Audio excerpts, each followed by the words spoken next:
Farrington, Chapter 4. So, here we are now, Chapter 4. I don't know what it's going to be called, I've no idea. I've already told you about Henry Miller. I nearly said King Lear. I nearly went into a poem. Know him. No, then. First problem is I've been eating these licorice all sorts and oh god, they make you feel sick, you know, you feel really ill. And you know it's coming, you know, you think, don't eat too many of them, man, keep off of them. And you can't stop, you know. Today I've just been eating sweets all day and drinking orangeade, and I sat here and thought, god, it's worse than getting out a little can of lager or get some beer out, you know. Because at least with beer you kind of drink it and you, I don't know, so well it isn't, is it? You know, there's no, you can't win. If you stop drinking, then you start eating and you can sort of eat more and you feel sick, you know. But that's not moving us along in Chapter 4, is it? So this is Farrington, Chapter 4. Now, the funny thing about this is I've called it Farrington, but I don't even know what I'm talking about. I don't even know where it's really. You know, weird thing about a book is it's like a journey, you know, you don't really know what's happening next unless somebody writes a book and they've thought it all through. Which I find quite strange, because if you've thought it all through, there'd be no interest in it, would there, after a while? It'd be kind of boring.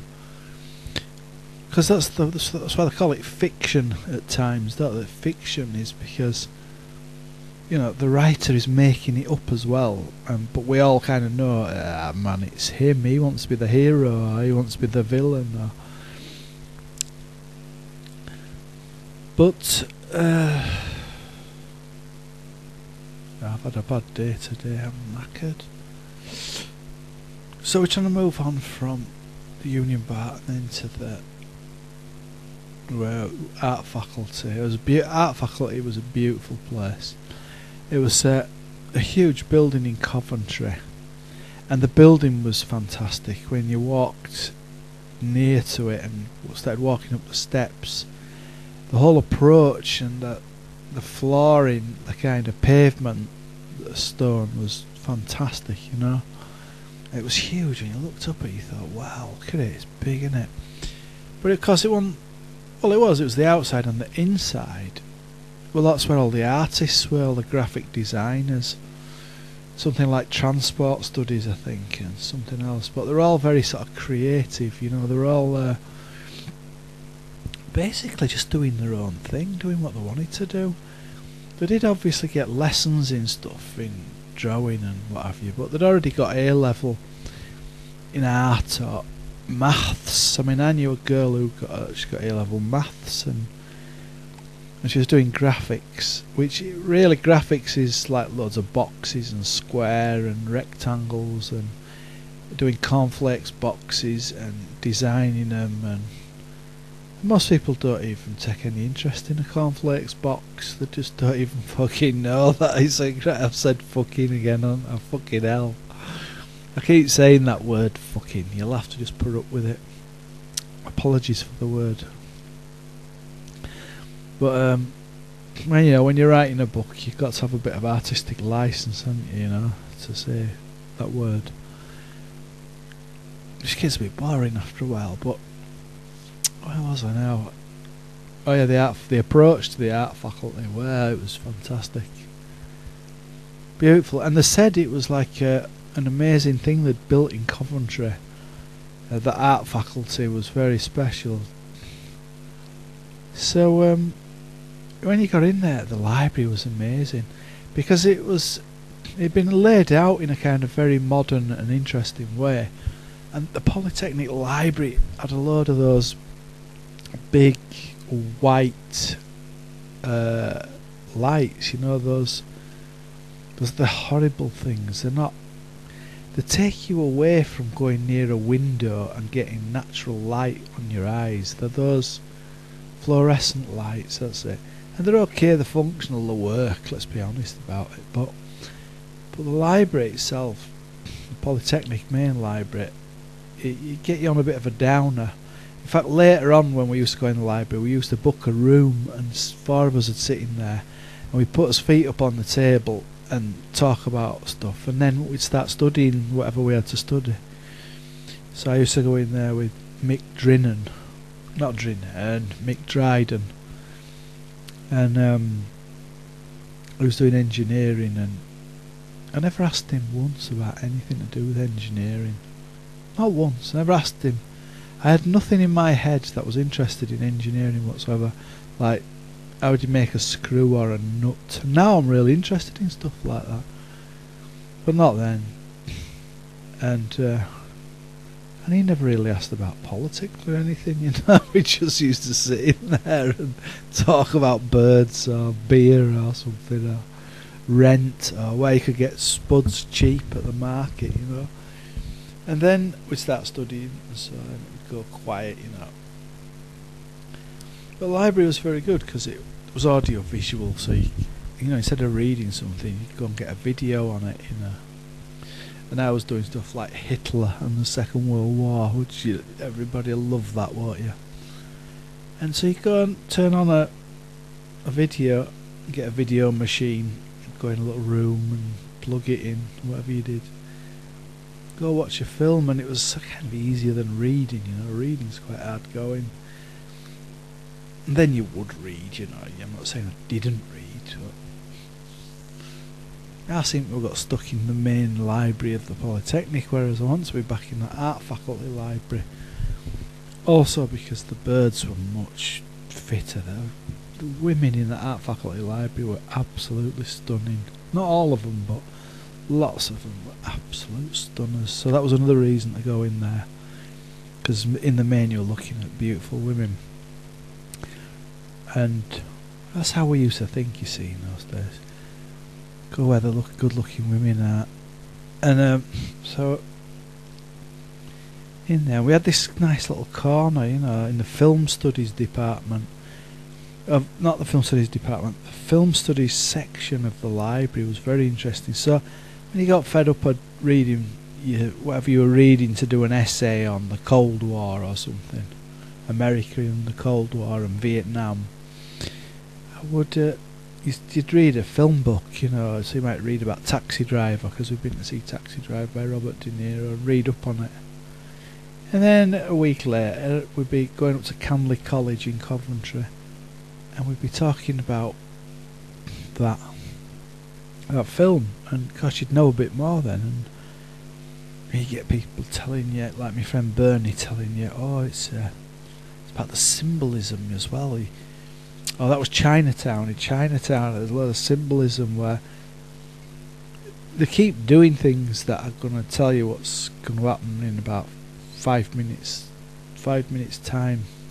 Like 5 minutes later in the film something's going to happen. So say someone's going to get shot in the eye, well, before that they'll be scratching their eye going, oh, my eye, you know. And it's kind of full of stuff like that, but you wouldn't know. But you know when you've read it in a film review, a book by somebody, and the director's explaining that's what they did, to see if people kind of A, whether they've noticed, B, whether it was kind of predestined, like ominous, you know, with omens, that kind of thing. But you probably watch Chinatown, you won't notice any of that. And so what, it doesn't matter, does it? You're just trying to really follow what the film's on about. Now we get into that, the dreaded 10 minutes is up on me again, and I suppose I'll have to finish it, because, you know, you have to stick to some kind of format and not let it go on like for 15 minutes, you know. Could do, I suppose. In fact I will. I'll breach the 10 minutes. It takes quite a while uploading if I do that. And also, I'm burping. I tend to be burping a lot now. There, of that. So I've been eating these licorice all sorts today, and drinking a lot of orangeade, and I don't feel very well either. But I want to try and do this book, you know. This is kind of a book, so you have to kind of write notes about it, talk about it, and build it up. And and hopefully it'll shift from sort of being autobiographical, and then might even develop a kind of mythical, fictional character, you know, because like name Farrington, you could sort of ascribe some, like he's like a 19th century lord of a manor who owns a lot of slaves, but is very kind to them, you know. Now that's kind of a real book, you know. A real book has to be a kind of exercise in the imagination, a mad thought, and then you've got to pursue it. So we'll have Farrington as like a slave trader, and he lives in Manchester, but he goes to Liverpool and he has all these slaves, but he's really good to them and like don't make them work too hard and stuff, and has a laugh with them. They all go out on banana plantation and smoke loads of dope. That's what I should have said. They all laugh their fucking heads off, drink loads of brandy, and then they're all big mates and dancing and that in the cotton fields, and then they all go home, you know, or whatever, you know. And then the next day comes along and they all love each other. Isn't that the idea? You know, that's what we're supposed to be all doing, you know. So but I'm going to find that difficult, you know, to develop a character who's a slave trader. So it was just an idea going through my head, but I doubt if I'll follow that, because I'm kind of really writing about what happened to me and him when we were at Polytechnic, and then afterwards, and then after that, you know. So I was kind of in the art faculty doing this essay, thinking about it, and all these art faculty birds, and we used to play table football in there. And so Polytechnic life was kind of very interesting. You were away from home, you could do whatever you liked, go to discos, pubs, and we never seemed to get down about anything. You know, you're young. We used to do a lot of drinking, smoked a bit of weed, nothing really more than that. I don't think I touched any weed till about third year, and then this fourth year when I did this industrial relations course, well, you needed to smoke doing that course, and I live in a right grotty little place.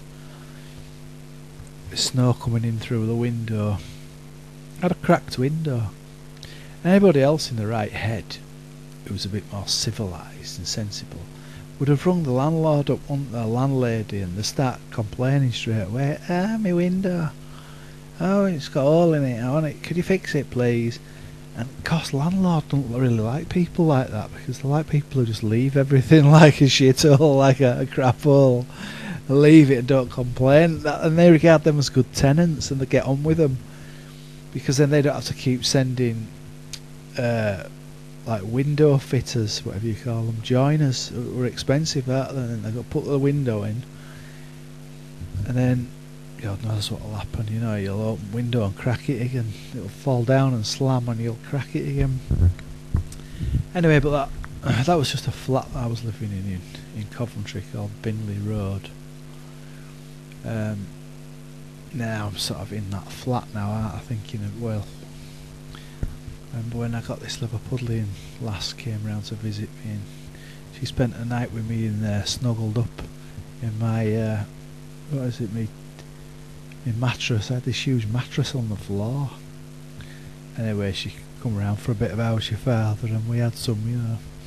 But we don't want to make it a kiss and tell kind of novel, so let's see, what can you actually make it into, you know. You can't really devise a novel like this. It's like a true story, you know, what I used to do, and who I used to be, and what I used to do, and where I went. And as I say, it's now like 14.5 minutes, and I normally like to finish them after 10 minutes, but I keep going, might get up to 20 minutes with this one, a kind of longer chapter, you know. So So basically that's a bit about the Polytechnic, and that's where I met Farrington. And he could say that's where he met Bronovitsky, but I don't think he ever called me that. But I only called it Farrington to give it a name, you know. Once it's got a name, it might have a life, you know. But still, a book doesn't necessarily write itself, you know. Sometimes you can. I used to write like loads of short stories about things, and there were always little stories about people that I'd met in Leeds, and they were really in the style of a Dutch writer called Simon Carmichaelt.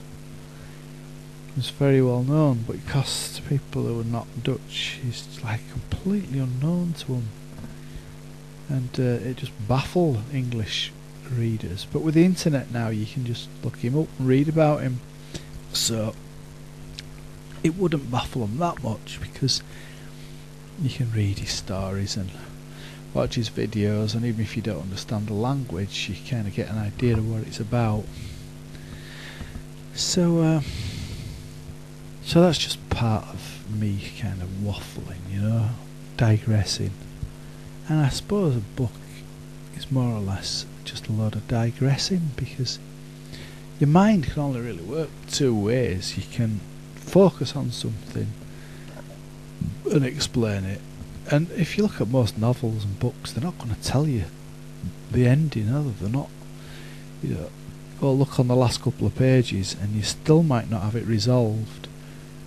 But what they're doing is they're kind of tantalising you, try to kind of flirt with you and drag you along in their world. And that's what this is, you know. This is obviously, it's to get you kind of hooked, you know, on wow, this is an interesting book, but God, will he get away from that Polytechnic now, you know. And I suppose what happens is, yeah, you go to bed at night, don't you? You have a sleep and you forget about it, and you have these great, incredible thoughts just before you go to bed, usually on the toilet or somewhere. And you go to sleep, you get up the next day and it all starts up again. And you just wonder if you can actually capture some of these dreams or these incredible thoughts. You know, people want to be like writers and want to have loads of money and not have to go to work and kind of do their own thing and like live a bohemian lifestyle, you know. My bohemian lifestyle is like, you know, no boozing and no drugs and stuff like that now. I don't think people call that very bohemian. I think that's what they want to read, don't they? They want to read about all that. But this isn't really a book about that anymore. This is a book where I'm trying to find what to think of next, you know, what material I can put in here. You know, like I've got to Polytechnic, film studies section, the table football machine, Keith, oh, this guy called Keith. He was a painter, wasn't he? And I will finish in about 2 minutes. But he died. It was really sad. He died, and he had this friend called Stan, and they've been big mates for a good long, you know, a couple of years at Polytechnic. This Keith was an absolute genius. He used to do these murals that were huge, like of unicorns and mountains and castles and like fairy tales, you know. And he was a brilliant table football player, and he just died one day. He had like a chest infection. Only, I don't know, in his 20s, early 20s. I don't know, he looked quite old. He looked a lot older than that. He was from Bolton or somewhere, but he just but he did this mural, and I just wonder if it's still in that Priory Hall, it's called, in Coventry, Hall of Residence. I wonder if that mural's still there. It was an incredible thing he painted. And I think this is the kind of Renaissance period of the 1960s or 1970s in British education, where they let people do a mural, you know, do a huge painting. So I'll end there, because it's very inspiring to remember that guy, you know. It's incredible when you try to write a book or thinking about your memories, and then you remember such a guy he was absolute fucking genius, like Salvador Dali. And of course he never gets a mention. His name was Keith. I don't know what his surname was. Keith something. He's from Bolton and he talked like that. He had right long hair. He had really long hair right down to his waist. And he was a brilliant table football player. And I remember talking to his friend Stan after he told us, oh, Keith died, did you know in the summer holidays? No. Died. And Stan was really upset. He was never the same. He was never really the same. His lights went out, it was very sad. Every time I saw that Stan, he never seemed to have that spark, that sparkle, because he'd lost his big, his main man, his hombre. Anyway, that's the end of me 20 minutes, so I'm going to stop this one now, and it'll be chapter 4.